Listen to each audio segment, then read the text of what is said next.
आणि आता 10च्या 25 मोठ्या आपण बातम्या बघूयात।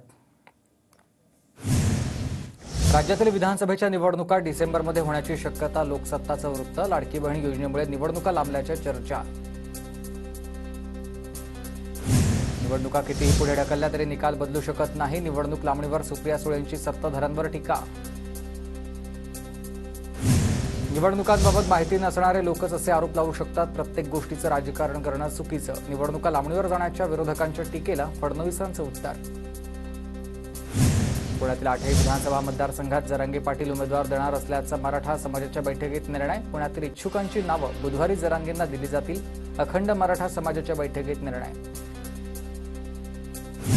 भाजपचे आतापर्यंत 47 मोठे नेते मला भेटलेत, माझ्यावर ड्रोनद्वारे निगराणी, काहीही केलं तर 113 आमदार पाडणारच, जरांगेंचा इशारा।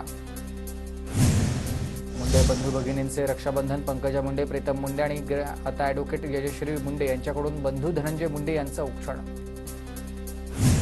काँग्रेसच्या बाळासाहेब थोरातांकडून बहिणीच्या घरी जात रक्षाबंधन सण साजरा, जिव्हाळ्याचे माणसे आज विरोधक होत आहेत, हे राजकारण चुकीचं आहे, बाळासाहेब थोरात यांची प्रतिक्रिया।